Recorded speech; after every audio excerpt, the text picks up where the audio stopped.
ಅವರು ಮಾಲೀಕರು ಮನವಿಯನ್ನು ಕೊಟ್ಟಿದ್ದಾರೆ. ನಾನು ನನ್ನ ಪಕ್ಷದ ಕಾರ್ಯಕ್ರಮದಲ್ಲಿ ಭಾಗಿಯಾಗಲು ಬಂದಿದ್ದೆ. ಅವರ ಮನವಿಯ ಬಗ್ಗೆ, ಅವಾಗಿರುವ ತೊಂದರೆಗಳ ಬಗ್ಗೆ, ಸರ್ಕಾರಕ್ಕೆ ಇವತ್ತು ಕಟ್ಟುವಂಥ ಆದಾಯ ಬರಬೇಕು. ಆ ಆದಾಯದಲ್ಲಿ ಸರ್ಕಾರ ಇವತ್ತು ಬೇರೆ ಬೇರೆ ರೀತಿಯಲ್ಲಿ ಜನರಿಗೆ ಸಹಾಯ ಮಾಡಬೇಕು. ಅದೇ ರೀತಿ ಈ ಉದ್ದಿಮೆಯ ಮೂಲಕ ಮನೆ ಕಟ್ಟುವುದು ಮತ್ತು ಬೇರೆ ಬೇರೆ ವಸ್ತುಗಳು ಇವತ್ತು ಮೂಲಭೂತವಾಗಿರ್ತಕ್ಕಂಥ ವಸ್ತುಗಳು ಜನರಿಗೆ ಬೇಕಾಗಿರ್ತಕ್ಕಂಥದ್ದು. ಹಾಗಾಗಿ ನಾನು ಈ ವಿಚಾರದಲ್ಲಿ ಕಳೆದ ಬಾರಿ ಇಂಥದ್ದೇ ತೊಂದರೆಗಳಾದಾಗ ನಾನು ಅಂದಿನ ಸಚಿವರಾದಂಥ KJ ಜಾರ್ಜ್ ಅವರ ಮುಖಾಂತರ ಸಿದ್ದರಾಮಯ್ಯರ ಜೊತೆ ಮಾತಾಡಿ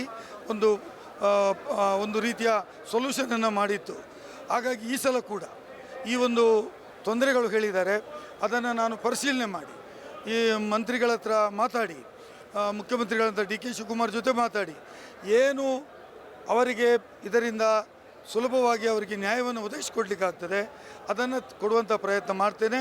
ಜೊತೆಯಲ್ಲಿ ವಿಧಾನ ಪರಿಷತ್ ನಡೀತಾ ಇದೆ, ಅಧಿವೇಶನದಲ್ಲಿ ಕೂಡ ಈ ಬಗ್ಗೆ ಧ್ವನಿ ಎತ್ತಲು ನಾನು ನನ್ನ ಪ್ರಯತ್ನ ಮಾಡ್ತೇನೆ ಅಂತ ಹೇಳೋದನ್ನು ಭರವಸೆ ಕೊಟ್ಟಿದ್ದೇನೆ, ಮಾಡ್ತೇನೆ.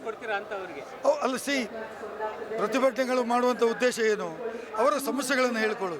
ಸಮಸ್ಯೆ ಹೇಳಿದ್ದಾರೆ, ನಾವು ಇದನ್ನು ಕೂಲಂಕುಷ ಪರಿಶೀಲಿಸಿ ಏನು ಯಾವ ರೀತಿಯಲ್ಲಿ ಸಮಸ್ಯೆಗೆ ಪರಿಹಾರವನ್ನು ಕಂಡುಕೊಳ್ಬೋದು ಅದನ್ನು ಮಾಡ್ತೇನೆ.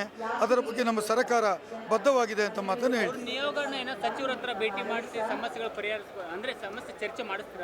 ಅದೇ ನಾನು ಹೇಳಿದಲ್ಲ, ನಾನು ರೆಡಿ ಇದ್ದೀನಿ, ನಾನು ಅದಕ್ಕೋಸ್ಕರನೇ ಬಂದಿದ್ದೇನೆ. ನನ್ನ ಅನೇಕ ಮಿತ್ರರು ಅದರಲ್ಲಿ ಇದ್ದಾರೆ.